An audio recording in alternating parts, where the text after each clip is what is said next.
It wasn't just that my name was missing. It was how they erased me. Quietly. Strategically. Like I'd never existed at all. I stared at the guest list one last time, blinking in disbelief. Page after page of names. Cousins, colleagues, neighbors. Plus ones. And not me. Not the woman who planned the entire event. Not the woman who paid for the cake. Jason stood behind me, silent. Too silent. That told me everything. I scrolled again. My name, my column. Gone. Not misspelled. Not misplaced. Erased.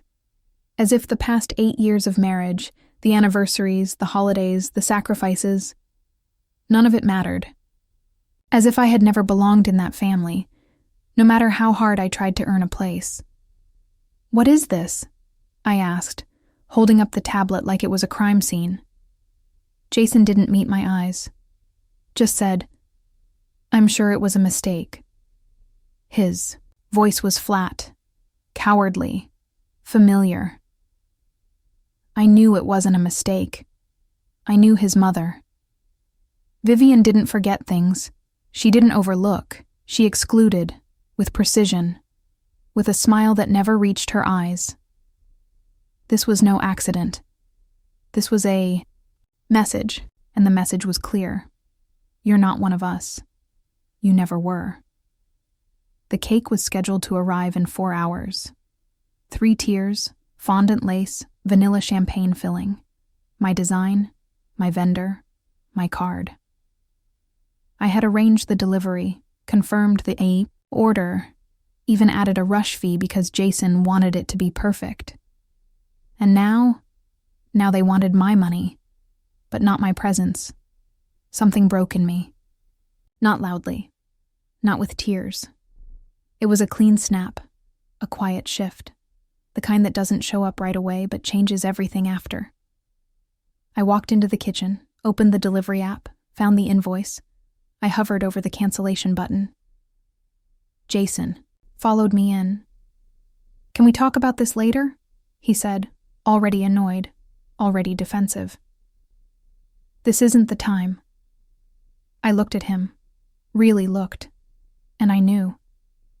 He wasn't going to defend me, so I would.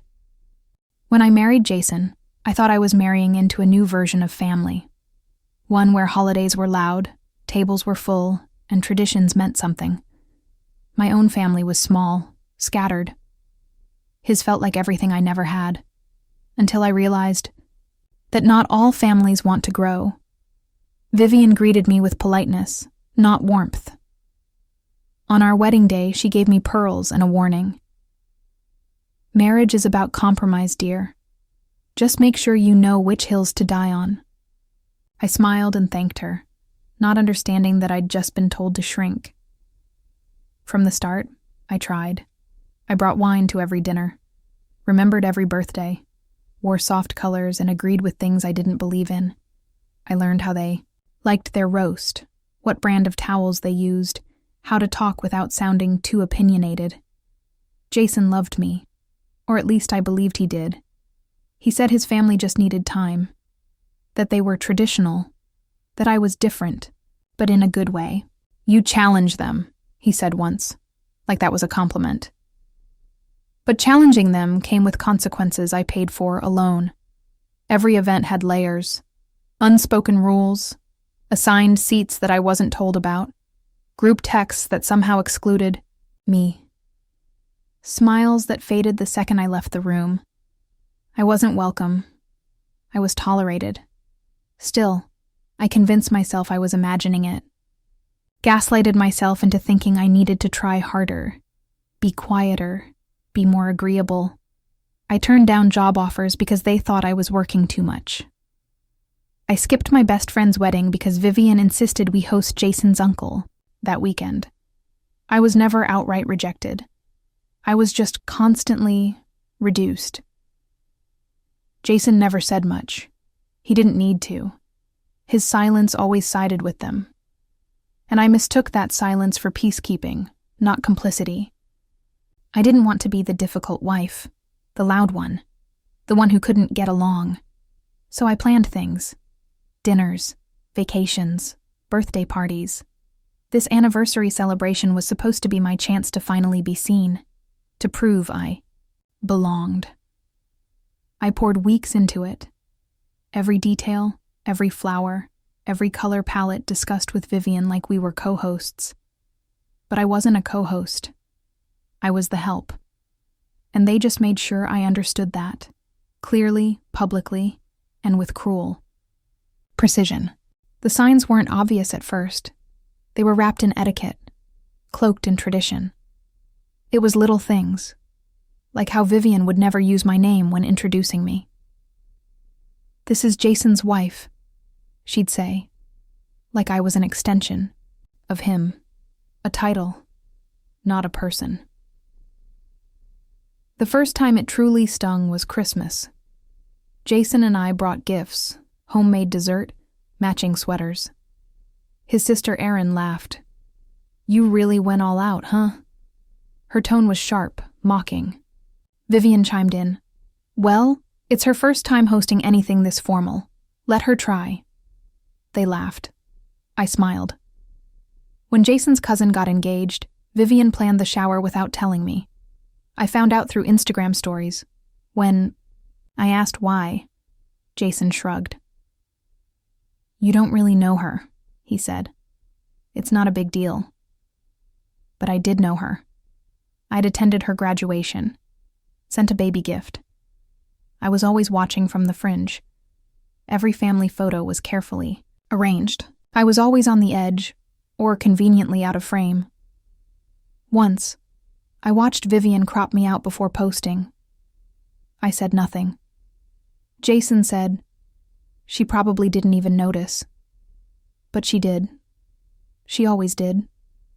I once offered to cook for Easter. Vivian smiled and said, "Why don't you stick to desserts? We'll handle the real menu." As if I couldn't be trusted with more than sugar and silence.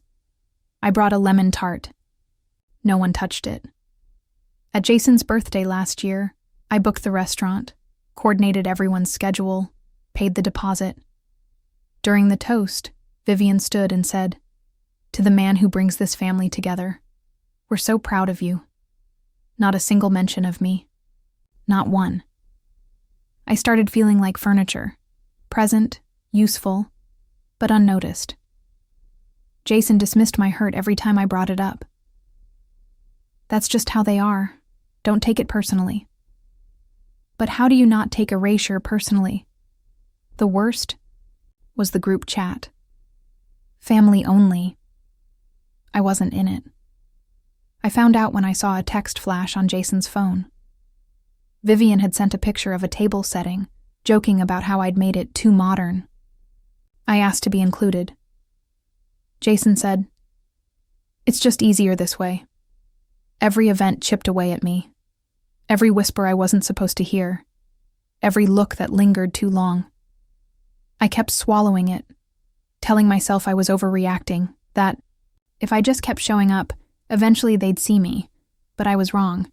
They didn't want to see me. They wanted me invisible, and polite about it.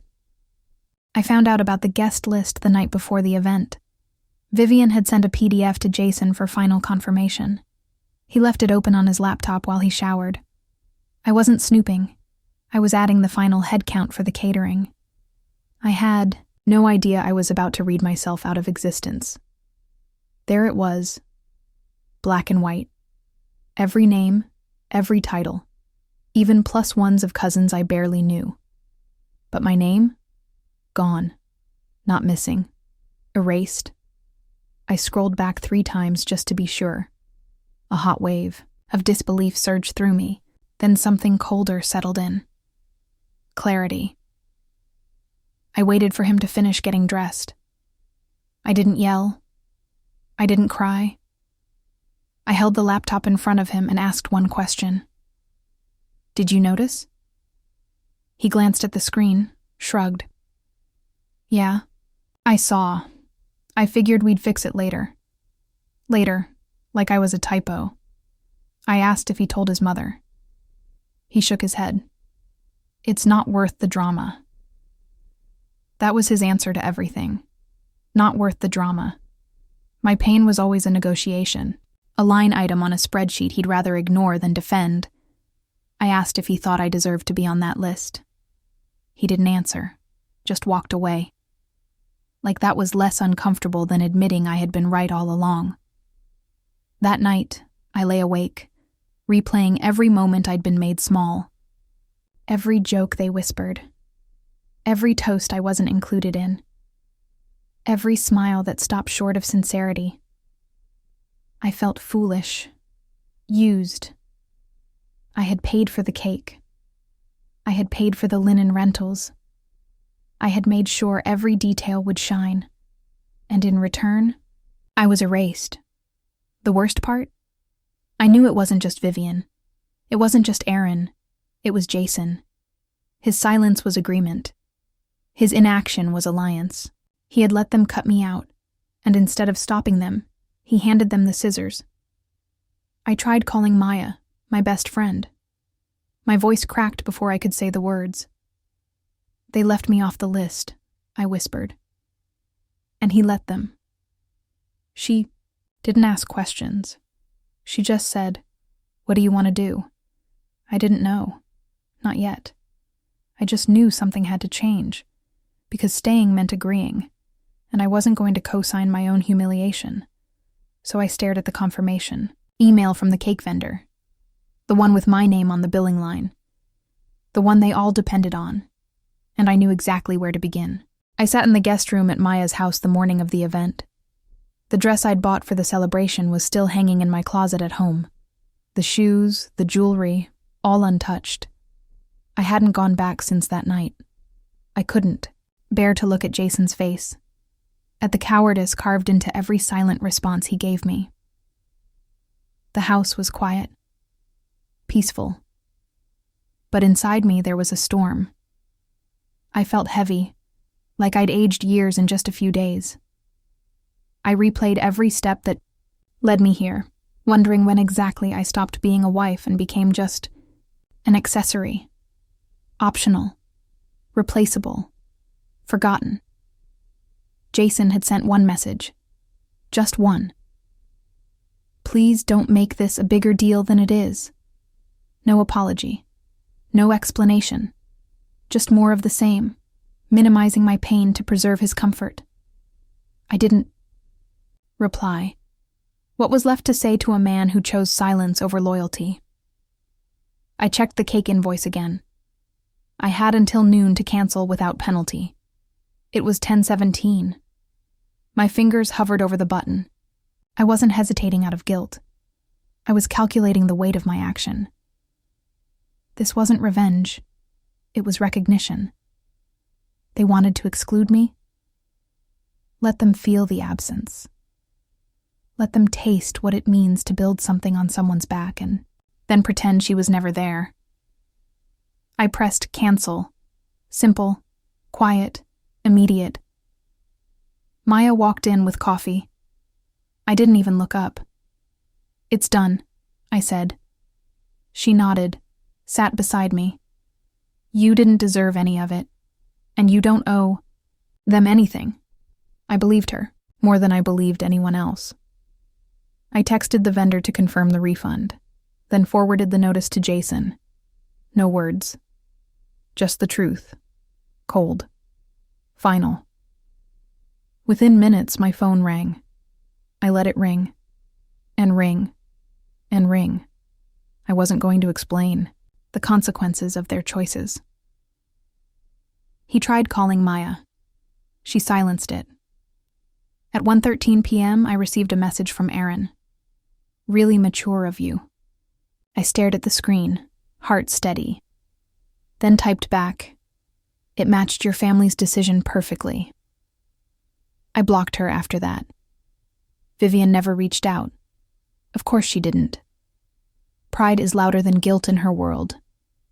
I imagine her rage, as the cake didn't arrive, her perfect schedule disrupted, the optics cracking. I didn't smile at the thought, but I didn't feel bad either, because this wasn't about the cake. It was about finally choosing myself after years of being uninvited, to my own life. After the cancellation, the silence from Jason stretched into days.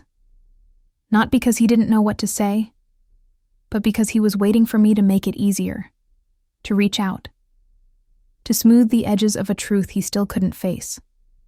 But I didn't call. I didn't explain. I let the quiet speak for itself. Maya and I spent those days sifting through everything, not just memories, but facts. I pulled out old emails, texts, receipts, years of evidence that I had been the one holding everything. Together, while they quietly made space for me to disappear, I found an old group photo from our 3rd anniversary dinner. I wasn't in it. I'd taken the photo. I'd hosted the evening, paid for the restaurant, and still, I had been left out of the memory. That image said more than any fight ever could. There were more receipts, events I wasn't invited to. Planning, threads I was excluded from. I found one message from Vivian to Jason. She doesn't really belong at these things. She makes people uncomfortable. He never told me, never defended me. I showed it to Maya. She didn't even blink. He's been letting them edit you out for years, she said. You've just been too loyal to notice. That word, loyal, hit me hard. Because loyalty without reciprocity is just self-abandonment. I asked Jason once, early in our marriage, "Do you think they'll ever accept me?" He said, "They already do." That was the first lie I swallowed whole. The first of many. He didn't lie with malice. He lied with cowardice. And that's more dangerous. It convinces you to stay longer. I looked back on all the roles I'd played: organizer, buffer, translator of tension, silent peacemaker. But never a partner, never someone whose presence was cherished. I wasn't seen as family. I was seen as function. I realized then, the cake wasn't just a symbol. It was the last thing they expected me to control, and I had taken it back. Jason finally messaged again. They didn't mean to hurt you. They were just trying to keep things simple.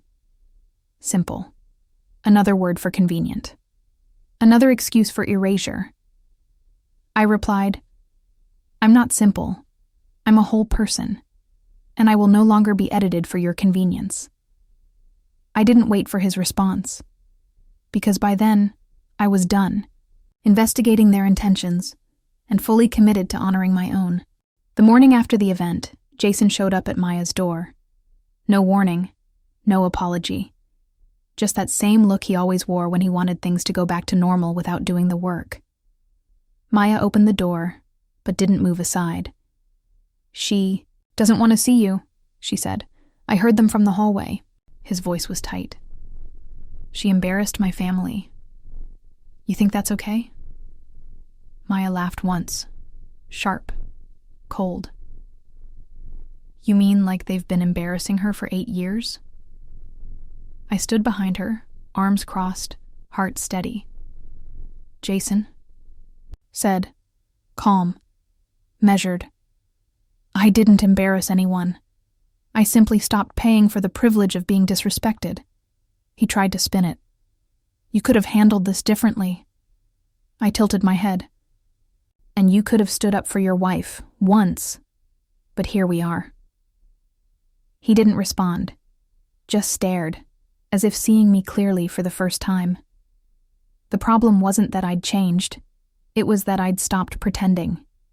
I handed him an envelope, my own list. Not of guests, but of boundaries. Financial separation.